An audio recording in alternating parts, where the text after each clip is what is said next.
Whoa, would you look at that? Diamond Pack 1 was finally added. What the hell? What's up world, it's your guy Infinite, and today I'm talking about DLC Pack 2, aka the Diamond Pack 2, that was finally released for non-season pass holders today. Cause like seriously, it felt like forever since we got the first character pack in January. In this pack, as the name suggests, we're getting characters from Dragon Ball Diamond, which are Goku, Vegeta, Goryo, Majin Buu, and Pansy. Why Pansy instead of Piccolo is beyond me, but whatever. I mean, I'm still crying we didn't get Goten and Trunks in the first character pass, but I guess I'll continue crying alone in that corner. Though I wish we got the adult version of Vegeta, namely his Super Saiyan 3 version, we do have access to Mini Vegeta, who's probably the most interesting character in this pack. Though, let's not sleep on Pansy, I got a feeling she's OP.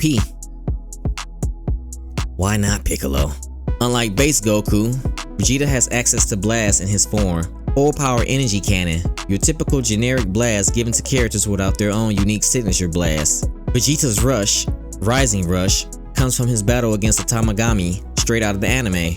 It's Vegeta's ultimate that's underwhelming, Atomic Rush, a rush attack that combines the Full Power Energy Cannon. To me, it would have made more sense to give him the Gallic Gun. If they really wanted to stick to a rush attack, they could have done something more, instead of the same generic blast. Base Vegeta's more interesting moves come from his ability to recover health from his special skill, Revive Bug, which recovers a nice portion of his health in the cost of 4 skill points. Looks like we got another Yajirobe on our hands. Let's see how the meta abuses this. And finally, Base Vegeta's second special skill, After Mirage, is something we're all familiar with at this point. A free get out of jail card for the cost of 2 skill points. Base Vegeta's rush attacks are pretty much in line with Vegeta's personality, from key blast flurries to heavy strikes.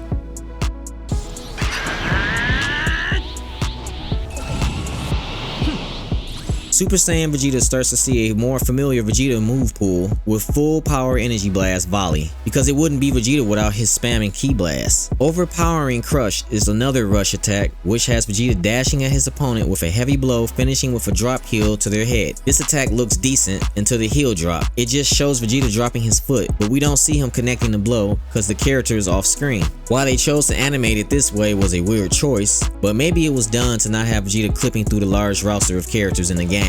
Was the only thing I could come up with. Finally, Vegeta's ultimate blast, Gallic Gun, looks just as well as all the blasts that swallows up their targets in the game. Vegeta's special skills are Saiyan Soul, which costs 2 skill points, and yet again After Mirage, or another 2 more skill points. At this point, I'm scratching my head wondering why we have After Mirage again. I mean, there's plenty of other Vegetas in the game we could have pulled a skill from. Heck, Wild Sense could have been used, or a new skill using Pansy for support.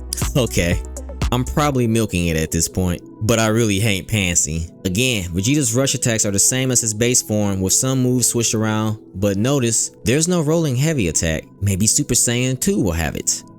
Maybe.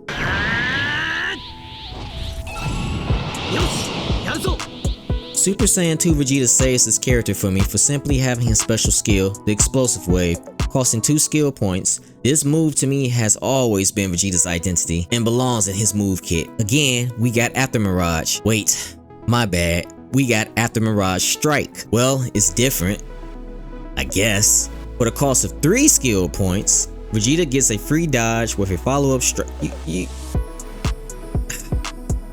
Super Saiyan 3 Vegeta better not have After Mirage, or I'm crashing out. Vegeta finally has Gallic Gun as a blast, and it only took Super Saiyan 2 for him to finally have it as his standard blast. Head-on Impact is a blast move, but has an animation on impact. When it connects, Vegeta appears behind his foe and headbutts them from above. This move was also used in the anime against his fight with the Tamagami. Finally, Vegeta's ultimate has him using his Big Bang attack, and it's just so fitting. Again, rush moves are pretty much the same, just moved around and still no rolling heavy attack. Surely, Super Saiyan 3 Vegeta will have it in his kit.